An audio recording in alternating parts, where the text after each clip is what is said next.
오늘 우리에게 주신 하나님의 말씀 사도행전 13장 4절부터 14절까지의 말씀입니다.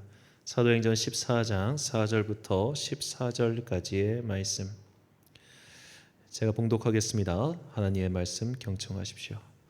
두 사람이 성령의 보내심을 받아 실루기아에 내려가 거기서 배 타고 구브로에 가서 살라미에 이르러 하나님의 말씀을 유대인의 여러 회당에게 전할세 요한을 수행원으로 두었더라. 온 섬 가운데로 지나서 바보에 이르러 바예수라 하는 유대인 거짓 선지자인 마술사를 만나니 그가 총독 서기오 바울과 함께 있으니 서기오 바울은 지혜 있는 사람이라. 바나바와 사울을 불러 하나님의 말씀을 듣고자 하더라. 이 마술사 엘루마는 이 이름을 번역하면 마술사라. 그들을 대적하여 총독으로 믿지 못하게 힘쓰니 바울이라고 하는 사울이 성령이 충만하여 그를 주목하고 이르되 모든 거짓과 악행이 가득한 자요 마귀의 자식이요 모든 의의 원수여 주의 바른 길을 굽게 하기를 그치지 아니하겠느냐. 보라 이제 주의 손이 내 위에 있으니 내가 맹인이 되어 얼마 동안 해를 보지 못하리라 하니 즉시 안개와 어둠이 그를 덮쳐 인도할 사람을 두루 구하는지라. 이에 총독이 그렇게 된 것을 보고 믿으며 주의 가르치심을 놀랍게 여기니라. 바울과 및 동행하는 사람들이 바보에서 배 타고 밤빌리아에 있는 버가에 이르니 요한은 그들에게서 떠나 예루살렘으로 돌아가고 그들은 버가에서 더 나아가 비시디아 안디옥에 이르러 안식일에 회당에 들어가 앉으니라. 아멘. 선지자에게도 50번째 시간 도망과 회복의 기도란 제목으로 하나님의 말씀 선포하겠습니다. 유종의 미라는 표현이 있습니다. 뭐든지 그 끝마무리가 아름다워야 한다는 뜻이죠. 우리가 일을 시작할 때는 누구나 다 미숙합니다. 하지만 일을 마칠 때는 적어도 그 매듭새가 좋아야 되지 않겠습니까? 사람과의 관계는 더구나 그렇습니다. 사람과의 관계가 첫인상이 물론 굉장히 많은 것을 좌우하겠죠. 첫인상이 50%에서 60% 정도를 차지한다고 하니까 말이죠. 하지만 알면 알수록 진국인 사람이 있고 알면 알수록 별로인 사람이 있습니다. 내가 누군가에게 알면 알수록 괜찮은 사람으로 기억되느냐 아니면 알면 알수록 별로인 사람으로 기억되느냐, 그것은 그 사람과의 관계의 마지막에 달려 있습니다. 그 관계의 끝이 좋으면 좋은 관계를 이후에도 이어갈 수 있습니다. 하지만 그 관계의 끝이 나쁘면 다시 만났을 때 상당히 어색하고 또 여러 가지 앙금이 남아있는 경우가 많죠. 심지어 원수처럼 헤어지면 나중에 결국에는 그런 것들이 앞으로 나의 일생에 발목을 잡을 때가 종종 있습니다. 그래서 우리는 세상을 살아가는 지혜 중 하나가 적어도 상대방에게 앙금을 남기지 않고 앙금까지는 모르더라도 최소한 저 사람이 나를 해코지할 명분은 남기지 않겠다. 책 잡힐 일은 하지 않겠다. 이런 것이 일종의 세상을 살아가는 지혜겠죠. 이상하게도 우리는 살다가 안 좋게 헤어진 사람을 어디선가는 볼 때가 참 많습니다. 그래서 항상 헤어짐을 잘 마무리하는 것, 그것이 중요하죠. 그래서 예수님의 이 말씀은 이런 관점에서 우리가 곱씹어 봐야 할 것입니다. 마태복음 5장 23절과 24절 말씀, 제가 마가복음으로 잘못 표기했는데 마태복음입니다. 그러므로 예물을 제단에 드리려다가 거기서 내 형제에게 원망 들을 만한 일이 있는 것이 생각나거든 예물을 제단 앞에 두고 먼저 가서 형제와 화목하고 그 후에 와서 예물을 드리라. 아멘. 자, 인간관계에 있어서 꺼림직한 일을 만들지 않으면 그것이 가장 좋겠지만 그런 것이 실제 용이하지 않음을 우리는 다 알고 있지요. 어떻게 모든 사람과 다 화목하게 지내고 어떻게 모든 사람과 다 별탈 없이 지낼 수 있겠습니까? 그런 것은 기실 바른 삶도 아닙니다. 모든 사람과 갈등 없이 평안하게 잘 지내는 사람은 사실 무골호인이에요. 자기 줏대가 없는 사람입니다. 그런 사람은 사실 다른 사람과의 갈등을 일으키고 싶지 않아 할 뿐이지 그 속은 병들어 있는 경우가 굉장히 많습니다. 때론 우리는 어떤 일에 있어서 누군가와 대립각을 세울 때도 분명히 있을 겁니다. 하지만 우리가 그런 것을 물론 두려워해서도 안 되지만 최소한 누군가와의 뒷마무리는 깔끔하게 하고 나가는 것이 자기에게 좋다는 것이죠. 자, 우리는 오늘 본문에 두 사람을 통해서 인간 간의 관계 맺기에 대한 여러 지혜를 얻을 수 있습니다. 자, 오늘 본문에 이제 바나바와 바울이 첫 번째 선교 여정을 떠나지요.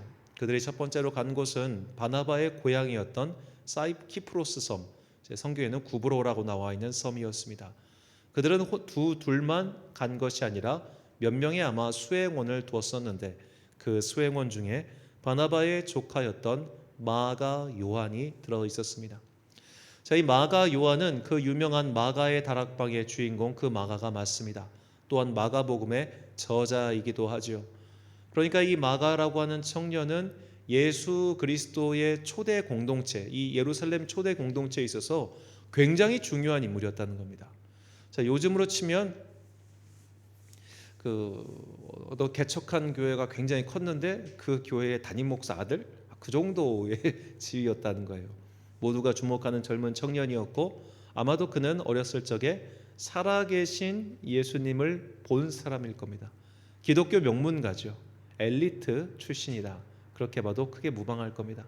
그의 삼촌이었던 바나바가 정말 사도들의 인정을 받는 초대교회 핵심 멤버였고 또 그렇게 그는 이제 바나바가 헬라파 유대인이니까 그런 헬라파와 히브리파 양쪽의 지지를 받는 그런 인물이었을 수도 있습니다. 이제 추측의 영역이긴 하지만 그가 하여튼 이 마가 요한이라고 하는 청년이 가지고 있는 위상은 그야말로 대단한 것이었겠죠. 그리고 예루살렘 본토에서 우리가 마가의 다락방에 120문도가 모였다고 하지 않습니까? 120명이 들어가려면 몇 평이어야 될까요? 120명이 빠득하게 앉아가지고 기도하려면 최소한 평수가 넉넉하게 50평 이상은 돼야 뭐 앉아서 기도를 하든 말든 할 거 아닙니까? 그러니까 꽤 큰 집을 마가 다락방이니까 또 2층이었을 테고 꽤 큰 집 아들이었던 거예요. 큰 집 아들 명문가. 자, 이 조합으로 가지고 마가라고 하는 청년에 대해서 우리가 좀 유추를 해볼 필요가 있습니다. 자, 이 마가라고 하는 청년이 이제 바나바와 바울과 함께 선교 여정을 떠나죠. 이것이 본인 의지였을까라고 생각해 본다면 저는 아니었을 거라고 그렇게 추정해 봅니다. 아마도 바나바가 그의 삼촌이 정말 이런 영광스러운 영적인 여정, 진짜 이런 것은 누구나 할 수 있는 일이 아닌데 이런 것에 자기 조카를 데려다가 견문을 넓혀주고 또 앞으로 너가 이렇게 좀 큰 일을 했으면 좋겠다라는 그런 마음에 데리고 가는 것이 아닌가 그렇게 추측을 해봅니다. 자, 그렇게 해서 이제 처음에 구브로 섬에 도착해서 그곳에서 바 예수, 그러니까 히브리식 표현으로 바 예수, 예수의 아들입니다. 바 예수가 그런 그 마술사가 있었는데 그 마술사와 바울 간에 어떻게 보면 영적인 대결이 펼쳐지죠. 그때 바울이 그 마술사에 대해서 이렇게 심판의 말을 전하고 그 심판이 그대로 이루어지는 것을 볼 수 있습니다. 본문 10절과 11절 말씀. 이르되 모든 거짓과 악행이 가득한 자요 마귀의 자식이요 모든 의의 원수요 주의 바른 길을 굽게 하기를 그치지 아니하겠느냐. 보라 이제 주의 손이 내 위에 있으니 내가 맹인이 되어 얼마 동안 해를 보지 못하리라 하니 즉시 안개와 어둠이 그를 덮어 인도할 사람을 두루 구하는지라. 아멘. 자, 이 사건을 수행원인 마가 요한의 관점에서 한번 추측을 해봅시다. 왜 추측이라고 말씀드리냐면 이거에 대한 기록이 전혀 없기 때문에 추측이라고 말씀을 드리는 겁니다. 해석은 다 자기가 할 수 있겠죠. 자, 마가 요한 입장에서 그 기적을 봤을 때 되게 놀랐겠죠. 근데 우리가 소위 말해 초자연적인 기적을 접할 때 이 성경을 보면 두 가지 반응으로 나타납니다. 첫 번째는 놀라워하는 거예요. 아, 정말 내가 믿는 하나님이 보통 분이 아니시구나. 내가 믿는 하나님은 저 이방의 신들과 달리 이 세상에서 초자연적인 기적을 행하시는 그런 엘샤다이, 전능하신 하나님이구나 라는 것을 보고 믿게 되는 과정이 있죠. 오늘 본문에 나왔던 그 총독이 바로 그런 대상이겠죠. 보고 놀라며 믿게 되는 겁니다. 우리가 오늘날 그런 영적인 사건, 영적인 기적을 보고 믿음이 단단해지는 사람들이 있어요. 아, 내가 믿는 게 정말 헛된 것을 믿는 게 아니구나. 내가 믿는 것이 진짜구나 라면서 그런 기적을 체험할 때마다 마음이 강건해지고 믿음이 단단해지는 사람이 있습니다. 반면에 그런 기적을 접했을 때 두려워 떨며 그곳에서 도망치고 싶어하는 사람들이 있습니다. 우리가 사사기를 보면 주님의 사자를 만난 사람들이 내가 이제 죽게 되었다고 한탄하는 그 모습이 보이죠. 두렵기 때문입니다. 인간은 자기 상식을 초월한 일이 벌어지면 두려워하기 마련입니다. 그 두려움을 믿음으로 승화시키는 사람이 있지만 그 두려운 것을 접했을 때 도망치고 싶은 사람이 있죠. 자, 오늘날 우리가 기도원이나 혹은 기도를 교회에서 보면은 가끔씩 귀신 들린 분들이 오실 때가 있습니다. 자, 그렇게 귀신 들린 분들이 오면은 교인들의 반응이 아까 말한 두 가지예요. 소위 말해 영적인 좀 그런 단단함이 있으신 분들은 귀신을 쫓아내려고 하십니다. 그런데 그런 것이 없는 분들은 도망치고 싶어 하세요. 그래서 의외로 그렇게 기도원에 가서 축귀 사역이라든지 그런 귀신 들린 자를 치유하는 여러 가지 사역 혹은 영적인 기적들이 일어나는 것을 본능적으로 꺼려하는 분들이 있습니다. 왜냐? 두렵기 때문이에요. 접해보지 않았기 때문에 두려워하고 또 두려워하면서 자꾸만 그것을 피하려고 하는 그런 태도를 가지신 분들이 있습니다. 아마도 제 생각에 마가 요한은 그런 사람이 아니었을까라고 추측을 해봅니다. 그렇게 놀라운 일이 벌어졌을 때 믿음이 단단해지는 것이 아니라 저게 뭐지? 저거 너무 좀 이상한데? 하고 하면서 좀 꺼려하는 사람, 그런 것을 두려워하는 사람, 그런 사람이 마가 요한이 아니었을까요? 그는 아마도 그것을 두려워했던 혹은 그것을 통해서 무언가를 깨달았던 간에 그 사건이 매우 충격적으로 보였을 겁니다. 이게 도대체 무슨 일이라고 말이죠. 자, 그렇게 해서 이제 바나바와 바울이 이제 그 일행이 구브로를 떠나서 버가에 도착합니다. 버가는 오늘날 튀르키예, 터키의 남부 지역이죠. 이제 그곳에서 그들의 목적지 유대인 회당이 있는 비시디아 안디옥으로 넘어가려고 합니다. 본문 13절과 14절 말씀. 바울과 및 동행하는 사람들이 바보에서 배 타고 밤빌리아에 있는 버가에 이르니 요한은 그들에게서 떠나 예루살렘으로 돌아가고 그들은 버가에서 더 나아가 비시디아 안디옥에 이르러 안식일에 회당에 들어가 앉으니라. 아멘. 자, 이때 이제 드디어 목적지인 비시디아 안디옥으로 가려고 하는데 이 버가까지 가서 거기서 마가가 돌아와요. 성경은 그가 왜 거기서 돌아왔는지 그 이유를 전혀 설명해 주지 않습니다. 다만 본문의 상황 속에서 제 나름대로 해석하는 것은 그가 구브로 섬에서 봤던 그 기적의 사건이 그에게는 굉장히 부정적인 충격을 줬던 것 같아요. 그렇기 때문에 이거 도대체 어떻게 해야 되지? 라고 하면서 마음에 거리낌이 생겼고 그리고 이제 하기 싫은 거죠. 하기 싫은 첫 번째 마음이 꺾였어요. 이거 나 하기 싫다. 나 이거 따라다니기 싫다. 그 마음이 생겼고 이제 그가 두 번째로 마음이 꺾이는 것이 버가에서 목적지인 비시디아 안디옥으로 가기 직전에 그 앞에 난관이 하나 등장하기 때문입니다. 그 난관은 그 둘 사이에 있는 타우루스 산맥이에요. 자, 타우루스 산맥은 이 터키부터 시작해서 저쪽까지 이르는 거의 이게 메소포타미아 이를 때까지 이른다고 하는데 그쪽까지 이르는 무려 길이가 600km나 되는 거대한 산맥입니다. 이 타우루스 산맥의 최고봉의 높이는 해발 3,767m라고 하네요. 자, 이렇게 거대한 산맥이 그의 앞을 떡하니 막아서고 있는 겁니다. 얼마나 기가 찼을까요? 이스라엘에 있는 헐몬산 같은 경우도 해발 2,814m이니까 꽤 높은 편이지만 헐몬산 저 북쪽에 있고 마가의 출신지인 예루살렘은 남쪽에 있으니까 굳이 거기까지 가서 볼 일이 없는 겁니다. 그리고 물론 예루살렘 이쪽도 산악 지형이긴 하지만 이 정도로 험한 산이 아닌 거죠. 그 험한 산을 보니까 이걸 걸어서 넘어가야 되는데 터널이 뚫려 있는 것도 아니고 오늘날처럼 신발이 좋은 것도 아니고 이 강행군을 해야 된다고 거기서 질려버린 겁니다. 저는 그렇게 해석하고 있습니다. 자, 첫 번째로 영적인 쇼크, 믿음 생활에 충격이 왔죠. 이거 진짜 내가 해야 돼? 그럼 부정적인 경험.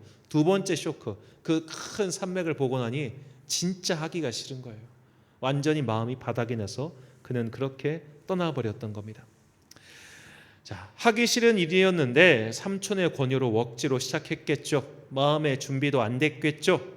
한 번 마음이 꺾였는데 또다시 난관이 등장하니 이제는 완전히 꺾여서 그냥 집으로 갈래 라고 한 겁니다. 여기가 그냥 내가 있을 곳이 아니야. 나는 이런 거 못해 라는 그런 마음이 꺾인 상태. 자, 이렇게 마음이 꺾였던 마가 요한. 자, 그 이후 그 때문에 한 가지 에피소드가 더 생깁니다. 자, 삼촌 바나바는 이 젊은 마가 요한에게 다시 한번 기회를 주고 싶었습니다. 이렇게 한번 마음이 꺾인 채로, 도망자인 채로, 인생의 패배자인 채로 그렇게 살게 둘 수는 없었던 거예요. 자, 이 바나바의 심정도 이해가 되는 게, 바나바는 원래 그런 사람입니다. 그 누구도 돌보지 않던 바울을 찾아가서 그에게 다시 기회를 준 사람이 바나바 아닙니까? 자, 그랬는데 바나바는 그의 조카인 마가 요한에게, 그 한 번 도망쳤던 그에게 기회를 다시 주고 싶어 하지만 바울은 그렇게 하지 않아요. 사도행전 15장 37절부터 39절까지 말씀입니다. 바나바는 마가라 하는 요한도 데리고 가고자 하나 바울은 밤빌리아에서 자기들을 떠나 함께 일하러 가지 아니한 자를 데리고 가는 것이 옳지 않다 하여 서로 심히 다투어 피차 갈라서니 바나바는 마가를 데리고 배 타고 구브로로 가고. 아멘. 자, 어떤 분들은 이 본문 말씀을 무슨 심하게 다퉜겠어. 바나바도 온유한 사람이고 바울도 세인트 바울인데 아니었겠지. 그냥 좀 의견 충돌, 그래서 서로 잘 합의하고 너는 좌하고 나는 우하겠다 이렇게 했겠지라고 해석하시는 분도 제가 봤습니다만, 헬라어 원문을 보면 이 심히 다투어는 파록시모스란 말인데 이는 흥분하다 혹은 격심한 불화라는 뜻입니다. 그래서 NIV 성경을 보면 이것도 날카롭게 불쾌하다라고 이걸 번역합니다. 자, 우리는 이 부분에서 바울이라고 하는 사람의 됨됨이를 엿볼 수 있습니다. 바울은 사실 모세와 굉장히 성향이 비슷한 사람입니다. 모세도 불같은 사람이었죠. 그래서 모세도 말씀의 윤리 앞에서는 타협이 없었습니다. 그는 엄격한 사람이었어요. 바울 또한 마찬가지였습니다. 그도 엄격한 사람입니다. 그런데 모세와 바울의 공통점은 그들이 과거에 어떤 실패와 그리고 죄, 낙심 이런 거를 겪어본 사람이라는 거예요. 모세도 사람 때려 죽여서 40년 동안 도피 생활했고요. 바나바도 교인을 잡아다 넣고 그러나 회개를 했지만 그가 다시 사역 전매에 나서기까지는 10년 이상의 세월이 필요했습니다. 공백기가 있었고, 과거가 있었고 공백기가 있었고 드디어 기회를 잡아서 하나님의 사역을 하게 된 모세와 바울. 이 두 사람은 타협이 없었고 어떻게 보면 관용이 좀 없었던 사람들이었죠. 엄격한 사람들이었습니다. 자, 오늘날 이런 특징을 가진 목회자분들 혹은 성도들이 꽤 많습니다. 그리고 이런 분들을 잘 보면은 과거에 내가 정말 참 부끄러운 삶을 살았거나 혹은 큰 잘못을 저질렀거나 그런데도 주님께서 나를 건져주셨다는 그 은혜의 체험, 거듭남의 체험이 강한 분들이 많아요. 재밌죠? 내가 과거에 큰 죄를 저지르고 큰 실패를 해서 주님께서 나를 거듭나게 하셨는데, 이런 경험이 있는 분들일수록 그렇게 죄를 짓는 사람들, 그런 거에 대해서 굉장히 엄격하다는 겁니다. 왜 그럴까요? 자신이 그 죄의 폐해, 그 실수와 낙심의 고통을 누구보다 잘 알고 있기 때문에 다른 사람들이 그런 일을 경험하지 못하도록 더 엄하게 강하게 얘기하는 겁니다. 이런 모습을 우리가 그 손흥민 선수의 아버지인 손웅정 선생에게서 볼 수 있죠. 이 손웅정 선생님도 본인이 축구 선수를 하면서 무엇이 부족하고 무엇이 괴로운지 잘 알고 있었습니다. 그래서 그의 아들들을 모두 엄격하게 키웠고 지금도 그렇습니다. 이 손흥민 선수의 형도 축구 선수 출신이고 부상 때문에 일찍 은퇴해서 지금 축구 코치를 하고 있는데요. 이 손웅정 선생님이 했던 유명한 말이 있죠. 우리 아들 절대 월드 클래스 아닙니다 라고 말이죠. 자, 이분은 지금도 핸드폰에 그 누구의 전화번호도 저장해 놓고 있지 않다고 합니다. 그냥 부인 번호만 외우니까 그 부인 번호만 이렇게 누르고 하고 인터넷도 안 하고 아무것도 안 하신대요. 그냥 오직 아들 스케줄 관리, 그런 거 외에는 아무 관심 없이 다 끊고 살고 있습니다. 이분이 이제 교회를 다니시는 분이신데, 제가 합동측 교회를 다니시는 걸로 알고 있습니다. 이분이 정말 항상 겸손하고 항상 교만하지 않게 조심하고 그것을 막 온몸으로 실천하려고 발버둥을 치시더라고요. 그렇게 엄격하고 깐깐하게 사는 이유는 그러지 않으면 금방 미끄러져서 실패한다는 것을 본인이 너무나 잘 알고 있기 때문에 그렇게 엄하게 아들을 키우는 모습을 봤습니다. 오늘날 어떻게 보면 굉장히 보수적인 관점에서 설교하시고 또 목회하시는 목사님들은 이것을 알고 있는 분들입니다. 그래서 그분들은 타협이 없고 관용이 잘 없어요. 이런 모습이 누군가에게 상처가 될 수도 있지만 이분들이 이렇게 삶의 태도를 정한 것은 우리가 이해할 수 있는 바입니다. 자신의 실패를 잘 알고 있기 때문에, 자신이 과거의 잘못을 때문에 얼마나 고통받는지 알기 때문에, 그래서 남에게도 너 이런 걸로 고통받고 싶지 않으면은 너 이렇게 살면 안 돼 라고 강하게 이야기하는 것이죠. 마치 부모가 내가 이런 실패를 겪어보니까 너는 그렇게 실패하지 않기 위해서 이거 해야 돼 라고 자녀를 엄하게 키우듯이 그런 바울도 엄격한 태도를 가졌다는 겁니다. 자, 그렇게 집으로 돌아간 마가 요한은 아마도 굉장히 낙담했겠죠. 도망자라는 낙인이 찍혀서 스스로를 괴롭게 했을 겁니다. 세상의 일이든 신앙의 일이든 일을 하다가 중간에 관두면 자신의 마음도 상하고 다치게 되어 있지요. 그래도 바나바가 그에게 기회를 줬고 마가 요한은 이 기회를 붙잡고 놓치지 않았습니다. 이 교회 전승에 따르면 마가 요한은 이후 베드로와 함께 아프리카에 있는 에티오피아, 이 에티오피아의 곱트 교회를 세우는데 큰 역할을 하게 됩니다. 그래서 베드로의 편지에 보면 이 마가의 공이 다음과 같이 등장하죠. 베드로전서 5장 13절 말씀입니다.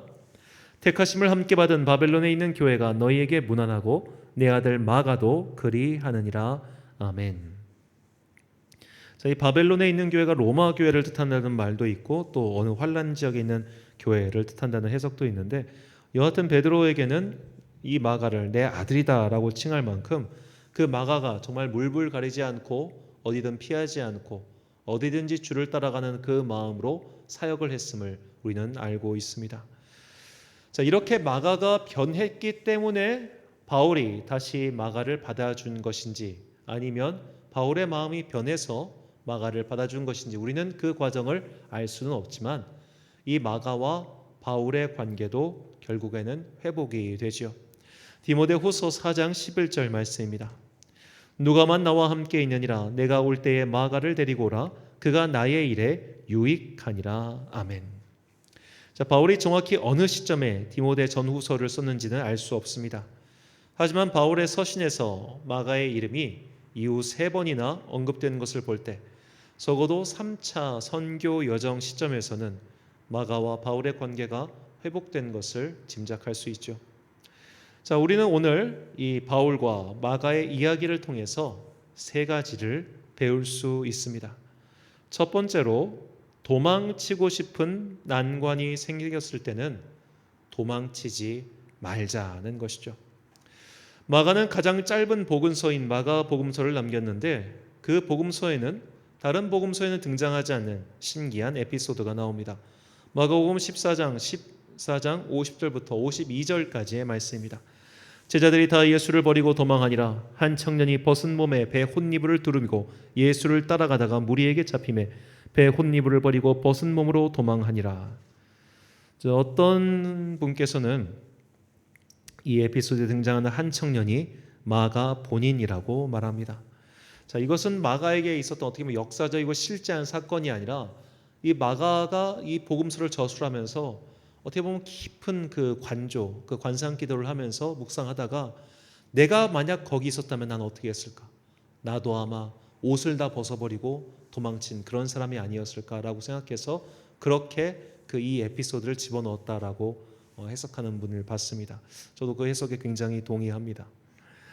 자, 자기가 사명 앞에서 도망쳤다고 하는 것, 그것이 그 한 번의 도망침이 그에게 얼마나 깊은 수치심과 괴로움을 갖게 했는가, 우리는 이걸 알 수 있죠. 우리가 한 번 도망치면, 한 번 그것 때문에 관계가 망가지면 정말 나에게도 큰 상처와 아픔이 남는다는 것을 꼭 기억하십시오. 그렇게 아프지도 않고 관계가 틀어지지도 않을 정도의 뻔뻔함을 가진 사람이라면 글쎄요, 말씀에 찔림도 받지 않겠지만 사실 우리가 내가 정말 주님 앞에서 기도하면서 내 삶을 다시 한번 돌아보다 보면 정말 그런 것들 다 마음에 찔리잖아요. 누군가와 안 좋게 헤어진 것, 내가 이 일을 끝까지 마무리 못한 것, 그런 것들이 우리 마음을 되게 힘들게 할 때가 있단 말입니다. 그런 것을 경험하지 않기 위해서라도 우리는 특별히 나의 각자의 삶의 과제 그리고 사명 앞에서 도망쳐서는 안 될 것입니다. 자, 이 이야기가 영화 쿠어바디스에 너무 잘 나와 있죠. 베드로의 말년을 영화로 만든 쿠어바디스. 자, 베드로가 이제 로마 당국에 붙잡혀서 이제 십자가형을 당하기 직전의 일입니다. 그의 베드로의 제자들이 베드로를 탈출을 권유해요. 왜냐하면 당신이 아직 할 일이 너무 많이 남아 있다는 거예요. 당신은 지금 죽으면 안 돼. 당신은 지금 아직도 교회를 위해 할 일이 많이 남아 있어. 그러니 탈출하시오. 그렇게 권유를 합니다. 베드로는 어쩔 수 없이 제자들의 권유를 받아 그 자리에서 로마에 탈출을 하고 이제 로마 바깥으로 가고 있는데 그때 주님 환상 중에 예수님께서 나타나셔서 로마로 들어가시죠. 그러니까 베드로가 외칩니다. 쿠어바디스 도미네. 주여 어디로 가십니까? 쿠어바디스 도미네. 그러자 주님께서 대답하시죠. 나는 내가 거부한 그 십자가에 다시 못 박히러 간다라고 말입니다. 자, 우리도 도망치고 싶을 때가 있죠. 아, 진짜 못하겠다. 정말 너무 힘들다. 진짜 너무 괴롭다. 이렇게 도망치고 싶은 순간이 분명히 있을 겁니다. 하지만 그때 있는 힘을 다해서 버텨보십시오. 최소한 기간을 정해서 주님 제가 여기까지는 버텨보겠습니다. 그러니 주님 그 기간까지 버틸 수 있는 힘을 달라고 기도하면서 버텨보십시오. 그것이 직장의 일이든 교회의 일이든 혹은 내 안의 영적 투쟁이든 간에 버티고 버티다 보면 분명히 그 버틴 시간을 통해서 주님께서 나에게 깨닫게 해주시는 은혜가 있을 것입니다. 두 번째로 한 번 도망쳤더라도 주님께서는 자비로우셔서 우리에게 다시 기회를 주십니다. 그 기회를 얻었을 때 최선을 다하십시오. 마가는 한 번 도망쳤던 자신의 과거를 잊지 않고 다시 기회를 주신 하나님께 감사하는 마음으로 살았습니다. 다시 사명에 뛰어들었고 더 열심히 살았습니다. 베드로 또한 마찬가지였습니다. 그가 닭이 3번 울기 전에 예수님을 3번 부인하였고 그것은 그의 마음속에 깊은 상처와 한으로 남아 있었죠. 그 이야기가 복음서에 기록돼서 무슨 전래동화 마냥 다 알고 있다면 그가 그게 얼마나 부끄러웠겠습니까? 그 부끄러웠던 과거를 딛고 일어선 거예요. 하나님께서 회복의 기회를 주셨기 때문에 그 기회를 붙잡고 내가 이번만큼은 더 이상 도망치지 않으리라고 다짐하며 살았던 겁니다. 우리가 과거에 여러 가지 잘못과 실수 있을 겁니다.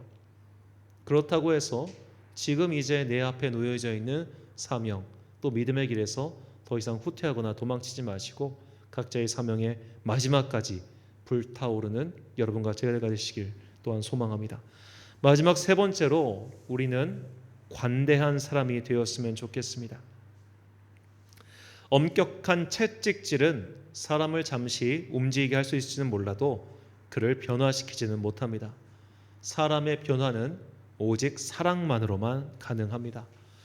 우리가 바울과 같은 엄격한, 나에게도 엄격하고 타인에게도 엄격한 그런 사람일 수 있을 겁니다. 하지만 그런 엄격함은 때로는 칼이 되기도 하고 또 무엇보다 사실은 잘 누군가를 변화시키기가 어려워요.